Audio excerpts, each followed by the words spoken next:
I actually liked the show last night. I know that it's cool online to say that, oh, Raw sucked or whatever, but I didn't see the whole thing. I was watching some football and all that, but what I did see, I was like, you know what? This does feel like they're trying some new stuff. And I'm going to watch, I'm going to watch SmackDown, and I'm going to watch the Countdown show tonight, and I'm going to watch NXT, and I'll be at the AEW show. So what a historic week, whether you're for it, you're against it, what you like, what you don't like. There's so much great stuff in wrestling happening this week. It's the best time to be a fan, I think, maybe in my entire life.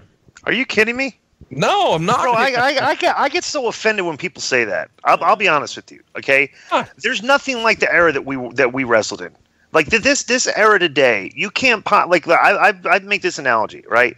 Is that you watch the fan reactions back from the 90s, you watch the fan reactions at UFC shows, and you watch the fan reactions at wrestling shows today.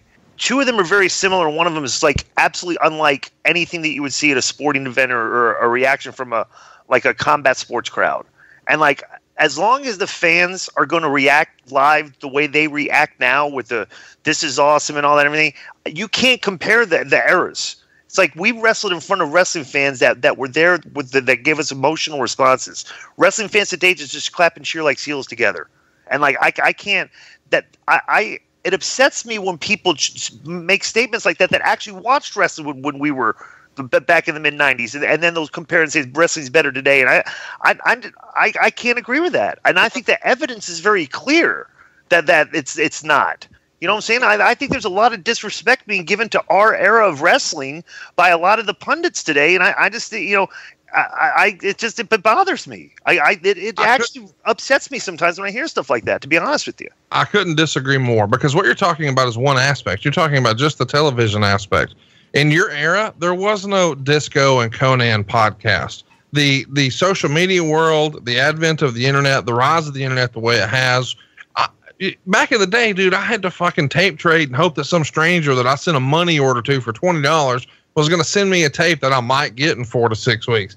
This is so much better in that I've got the ability to watch almost any match from any period ever, and I can interact directly with those talent. I can listen to their thoughts, not just about what they did, but about everything else, just like we're doing here. And then you've got all these choices on TV. I just think the accessibility and the ease of access, not only to the talent, but seeing the matches. This is the best. We've been blessed with more opportunity right now. I'm not saying every segment's great. No doubt. My favorite year in wrestling ever is 1997. I could start with January and go all the way through December tomorrow. And for the next year, I would be happy with my wrestling content if I just watched reruns of 97. But things move on. And thankfully, whereas maybe some of the wrestling stuff I see on TV isn't as good as what I remembered growing up on, the other stuff, the other perks, the peripheral of wrestling, not just what's on TV, has made it more enjoyable for me. Like the ease of consumption. Yeah. Like you can find, okay, right. Yeah. Okay. That's through the digital. Yeah. All the time. Back in the day, it's like you had to watch Monday night, and then you were kind of done for a week, unless there was a pay-per-view. Well, but now, dude, you can walk around in a wrestling bubble 24/7. Yeah, that's true. And I will tell you this is like, I was where you grew up in Huntsville, right? Yeah. Okay. So I grew up in Atlanta. I don't know. Did you get Channel 36 from Atlanta and Huntsville? No, we did not. Okay, so I was privy, and like there's not a lot of parts of the country that got this. We grew up with I grew up with the Joe Pedicino 7 hours of wrestling on Saturday night. Yeah, that's cool. I would VCR that. I was watching probably 13 hours of wrestling back in the day, and something. And then that was like way more than anybody else, because if you lived in Atlanta, we get the extra 7 hours, and you got WWE and you had the Superstation, and that was it. But but today it's like you can consume all of that I had that you would have to record and put in the VCR at the tip of like your fingertips. You can bring up old Mid-South wrestling and watch like 5-6 weeks of TV from that. So, then that, like, you can relive that stuff. And that's what I find myself gravitating towards when I watch wrestling, because to me, having performed in front of crowds, I just like, I don't even care how good the match is. I like the reactions. I pop for big loud pops. I pop for the big crowd. I pop for big asshole chants. When a guy's getting good heat, and it's just like I don't see there's not a lot of heat in wrestling today. And I think so. Let me finish. I think some of the reasons you described is some of the things that you look at as positive. The absence of heat. Some of the things that you talk about are kind of a negative. Where the wrestlers kind of like are.